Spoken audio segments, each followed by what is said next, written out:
What's going on, everybody? This is a roaming prepper, and thank you for joining me tonight.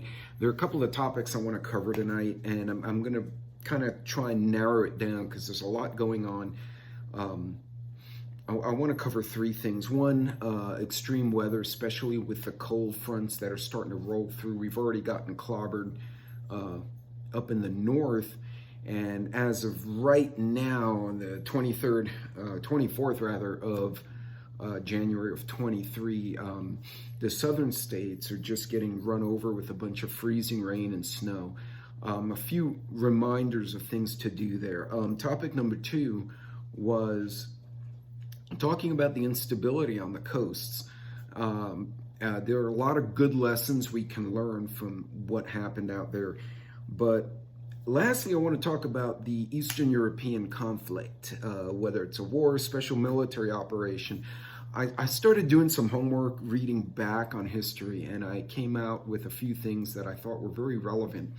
And I wanted to share my thoughts with you guys on that. So I'll try and keep it concise and brief for now, and I may go into more detail in a separate video later. In any case, I'll be right back, and we're going to talk about those three topics. So hang on just a second.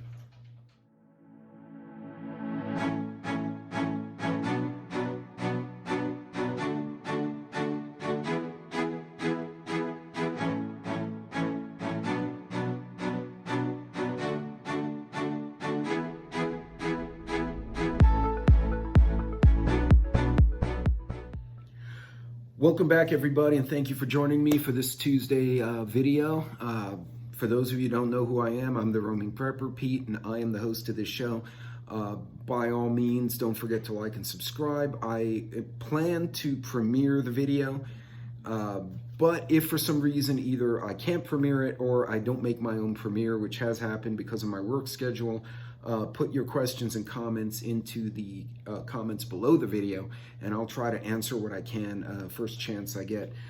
This last couple of weeks, we got some new people in. I'm trying to train them at work. Really good people. They're talented, and I'm excited, but they have less experience than me, so I'm trying to get them organized in the new environment so they can settle in and start, we can all start getting our stuff done for this year. So I talked about three topics, and I'm gonna start with the first one, which is the weather changes, right? So we all remember there was the freeze and the big snowfall toward the end of 2022 that really clobbered Buffalo and Chicago and all those areas, massive snowfalls. And then you had, now we have freezing rain and snow, Oklahoma and South, kind of cruising across the southern states, making its way from Arizona, New Mexico, all the way across to the coast. I just want to remind folks, if you're traveling, and I travel a lot of guys, you see me, I do videos with my camera kind of facing me while I'm driving. Important things to note. One, before you go anywhere, ask yourself, is the trip necessary? Right now, obviously, nuclear meltdown, Godzilla, the Cloverfield monster, whose name I still don't know. I like the movie. It's just that thing that spits out little spiders and freaks everyone out. If that was in town, yeah, you probably need to leave.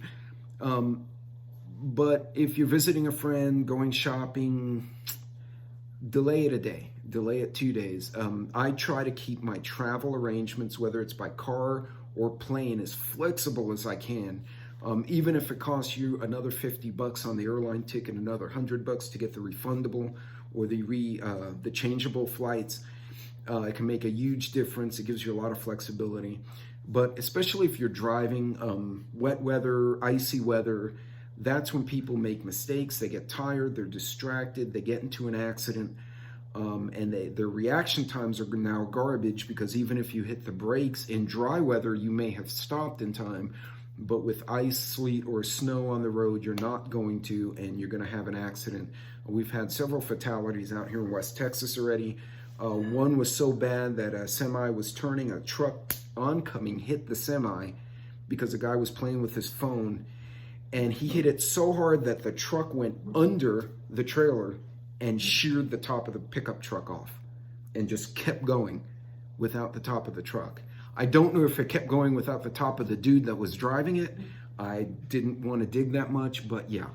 So keep in mind that that kind of travel is dangerous, especially you got kids. Kids are a distraction.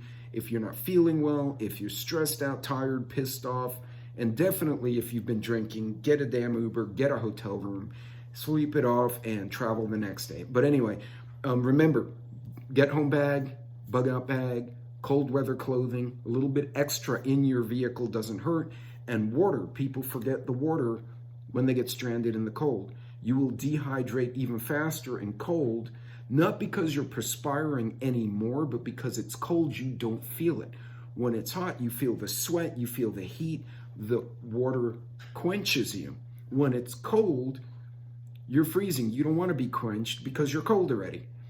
And usually when it's that cold, it tends to be drier than it would in a humid summer day. Even if the humidity is high, it's not as high. There's a different feel on your body. So make sure you bring some water when you're on a road trip, whether it's in a cooler or in a duffel bag or the big jug, whatever it is you do. And of course, bring some snacks on a road trip and plan out your trips. Make sure you look at the map, look at the weather, and ask yourself not only if this trip is necessary, do I have what I need, and make sure that the route is clear and safe. And if it's not, if it's showing massive ice and blizzard, either take another route or stop for the night and then assess what you want to do in the morning. Never hesitate to pull into a truck stop and crash in your car.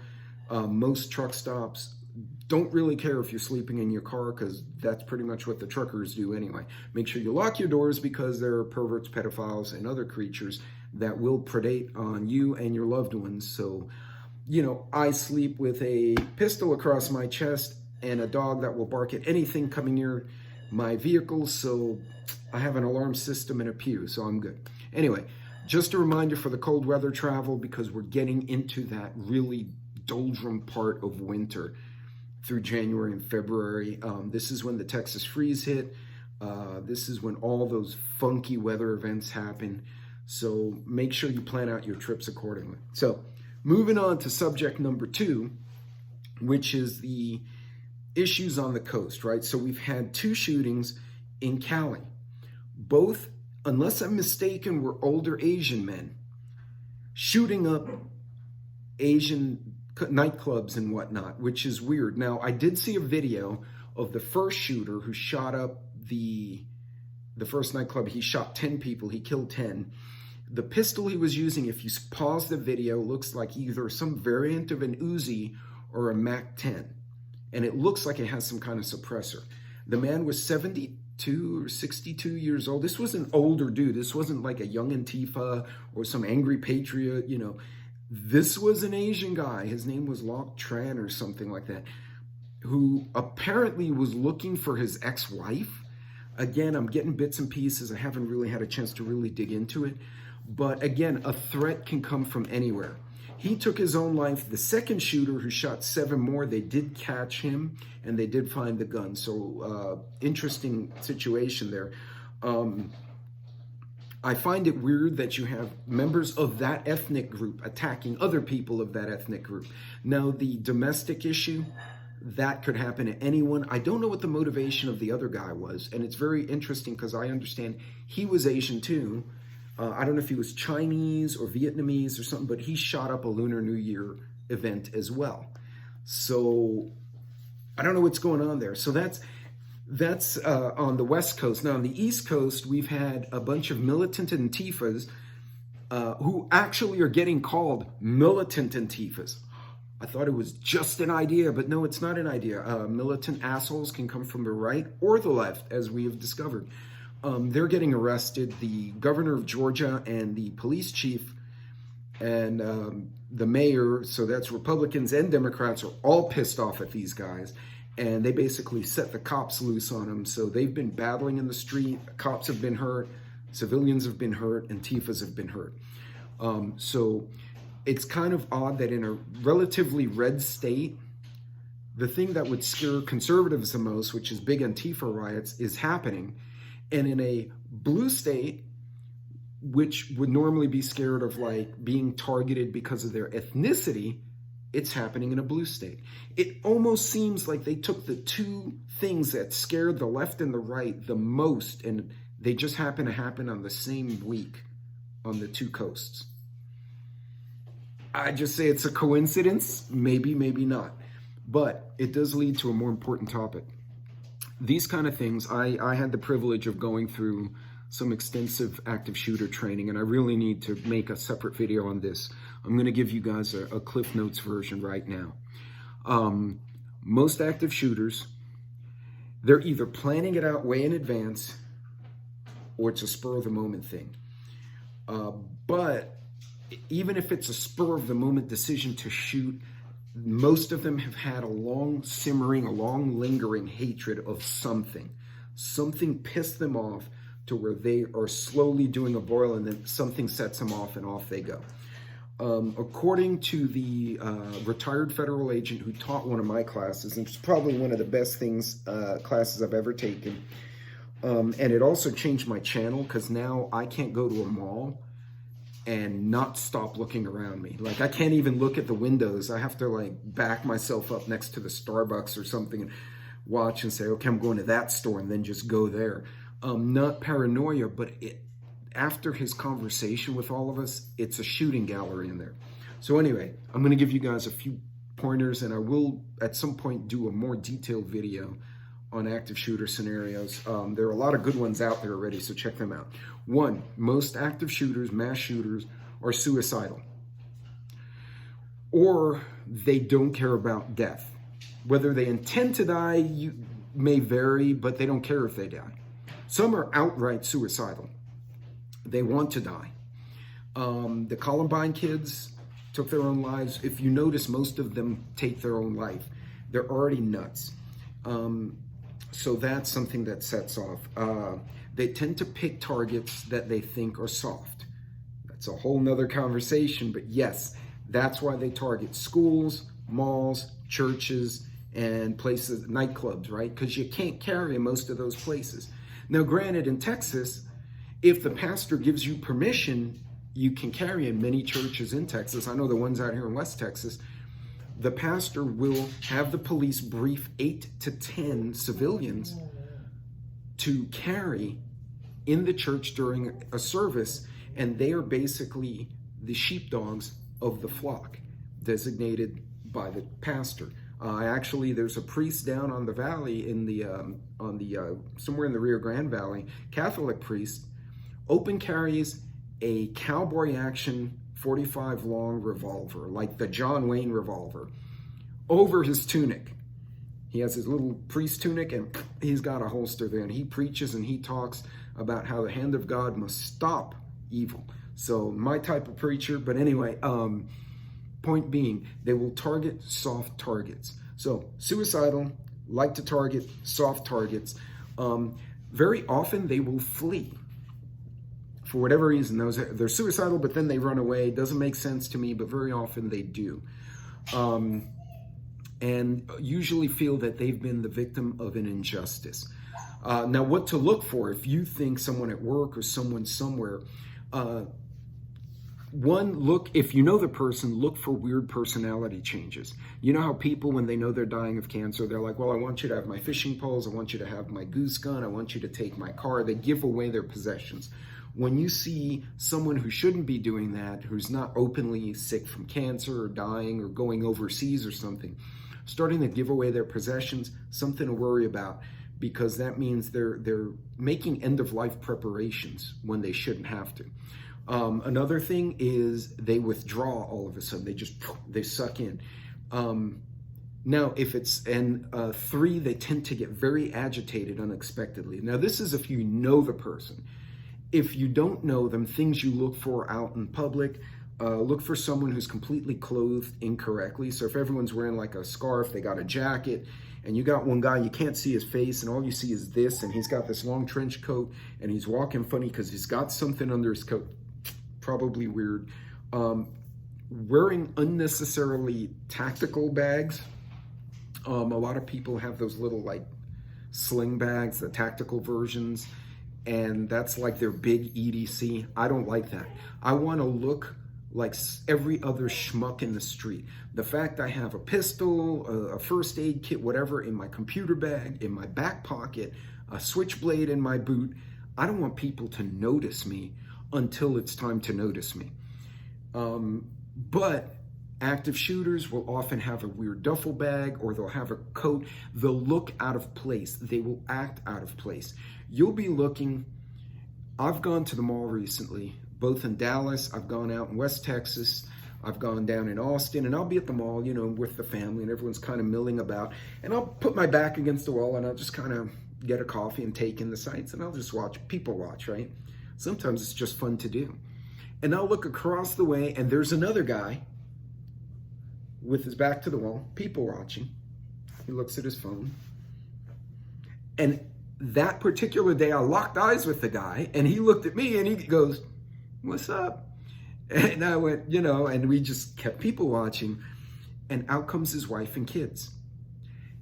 He was scanning while his wife and babies were shopping. We just happened to be two people doing the exact same thing, but nobody else noticed us. We could have been dancing a jig and nobody would have noticed us, because they're all looking at their phones or looking up in the sky or looking at the displays. So watch your surroundings, especially in crowded areas, because that's a very target rich, usually a soft environment. You know, it's easy to miss someone who's out of place with this big commotion. So pay attention, try and look for those tricks. A real neat trick you can do is walk into a store, and within the first 10 seconds of walking in, try to identify at least one alternative exit. Right? Now, a lot of times you walk into the store and you're like, my God, I need this milk or whatever the hell, and you get distracted. No, force yourself to stop and look up and say, okay, if I had to run away right now, where would I go? Because I'll bet you a lot of people who've died in mass shootings or even explosions or any other incident walked in, blinders on, something happened, fire, flood, shooter, terrorist, bomb, whatever, and they freaked because they didn't know where to go. So what do? They follow the other lemmings, and they get stuck in a corner, and they all burn to death, or they get shot to death, you know. So walk in, play this game with yourself. Walk into a store, walk into the next time you go get a burger, you go to a restaurant, watch a movie.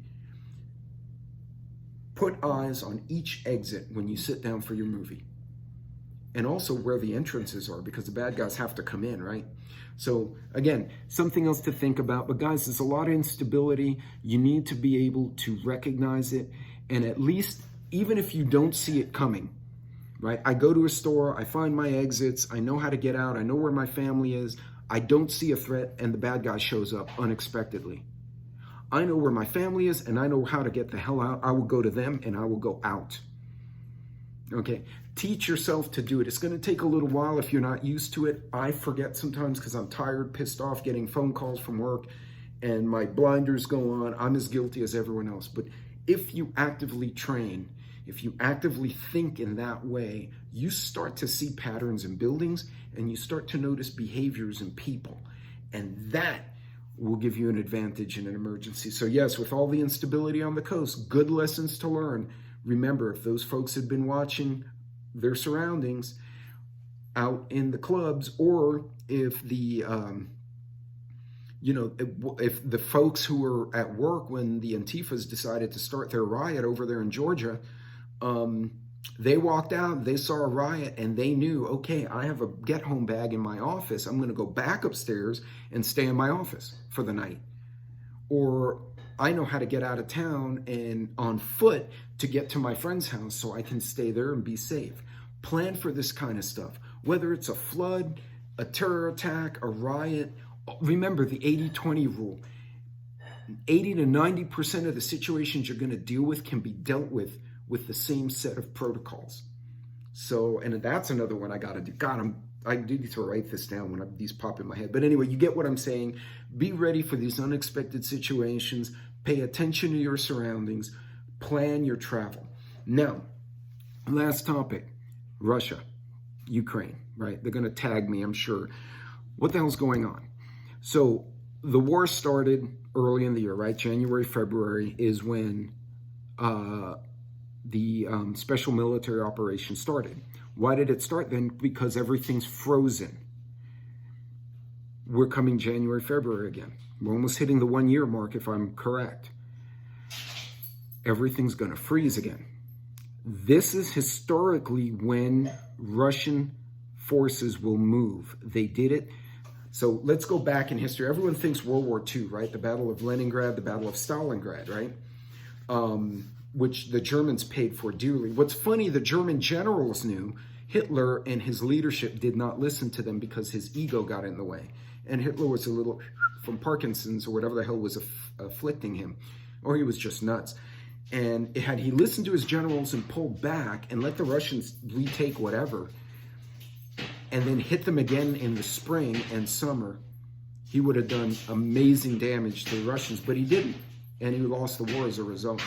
So a few things to think about.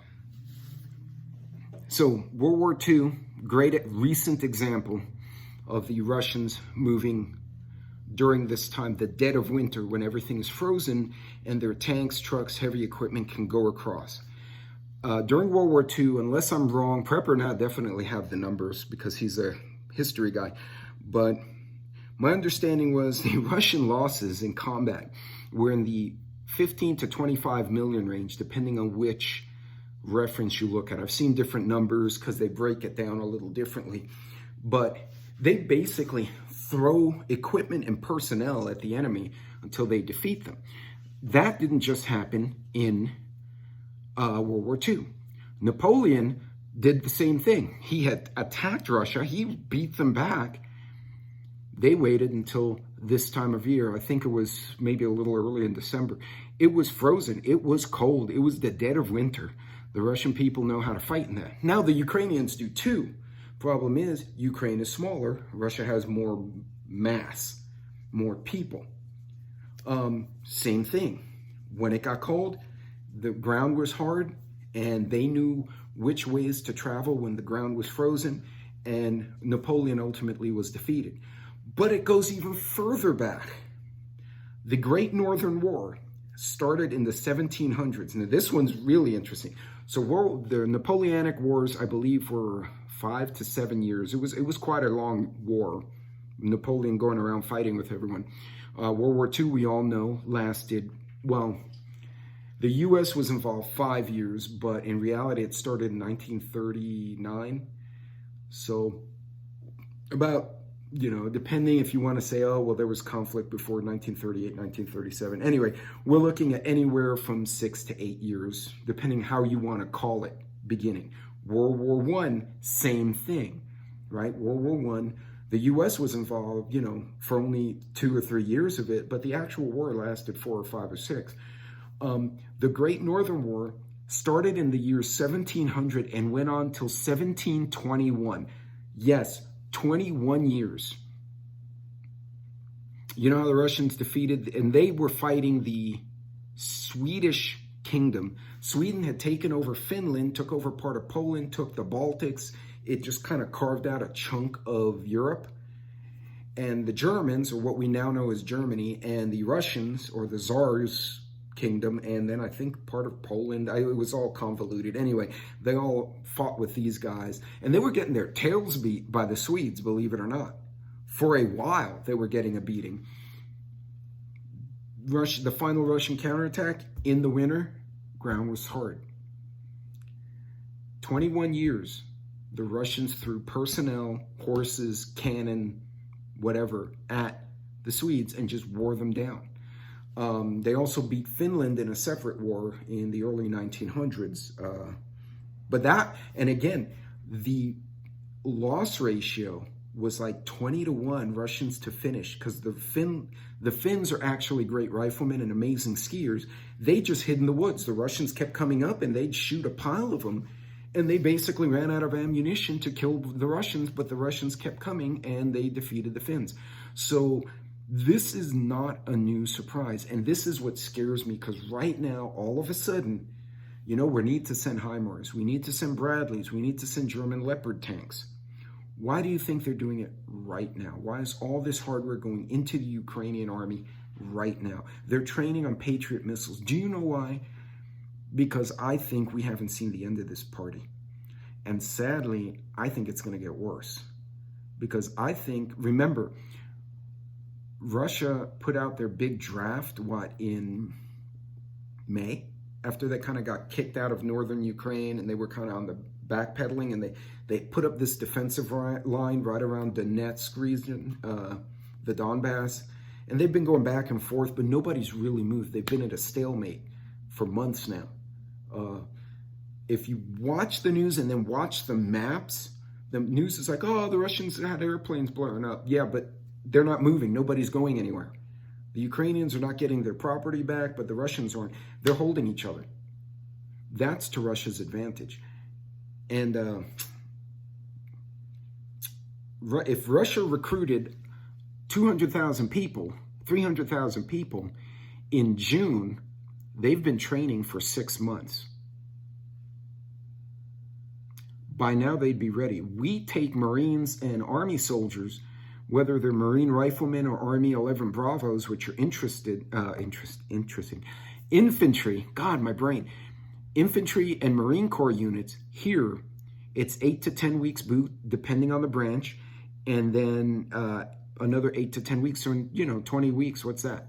20, 24 weeks, that's, no, not even, half a year. That's plenty of time to 5-6 months. That's plenty of time to train very competent troops, get them equipped, make a pile of ammo. I think all we've seen, Russia shooting rockets, taking out the grid, blowing up bridges. Everyone's like, oh, they're terrorizing the people. He's preparing the target. He's preparing the target by taking out infrastructure, taking out comms, screwing up the roads. And he's doing it with rockets and drones. He's just shooting the shit out of them. And let the Ukrainians fight that meat grinder situation in the eastern part of the country. He's just holding them at bay so they don't come into Russia. That's all they're doing. I hope I'm wrong, but I suspect we're going to see things really get exciting and very interesting in the next couple of months. So how does that affect us? Now, as far as the cold weather, that's advice, actionable intel. The active shooter, I gave you some tips, actionable intel, right? I'm telling you what happens. I'm telling you the mentality, give you some tips. You guys do your homework from there.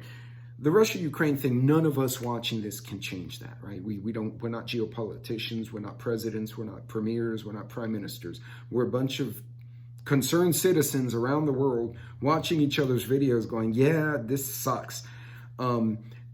That kind of situation is going to affect a lot of things. It's going to affect the economy, which is already garbage. It's going to affect the price of fuel, because fuel will get consumed.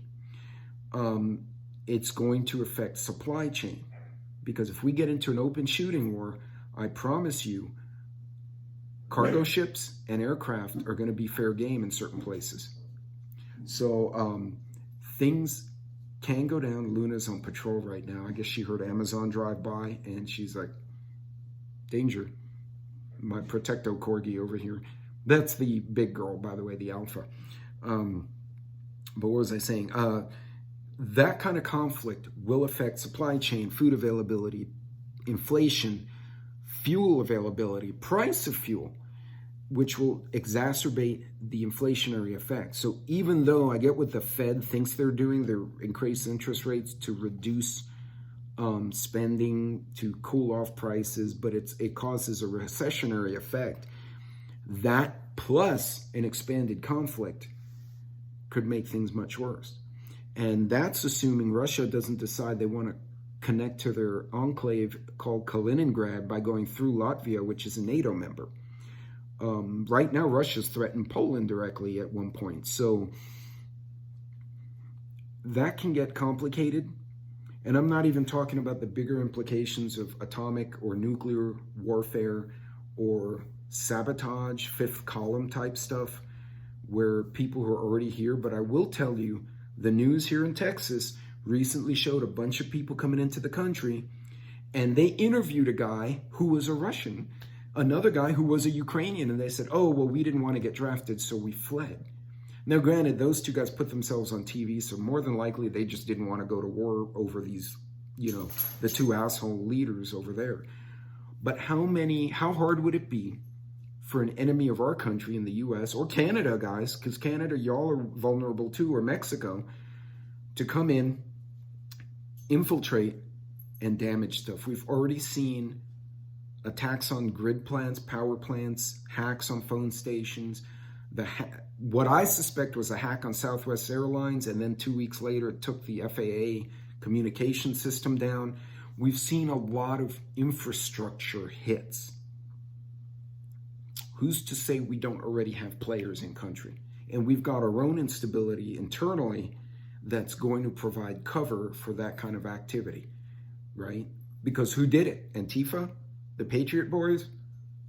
Enemy saboteurs? Spies? Who knows? We don't know. Guys, so this is a good time. Assess your preps, assess your food situation. Again, as I've said before, try to pay down debt if you can. If you cannot, you're not in a position, pay down what you can and reduce your debt profile. It makes you a smaller target. Talk to family and say, hey, if we have a blackout, can we go over there, or you come over here? Make it sound innocuous. Don't say, oh, if the Russians attack us, I want to go to your house. Or vice versa. And remember, you may have to deal with some relatives who think you're crazy or you're paranoid, but they're going to be the first ones to call you if something goes on.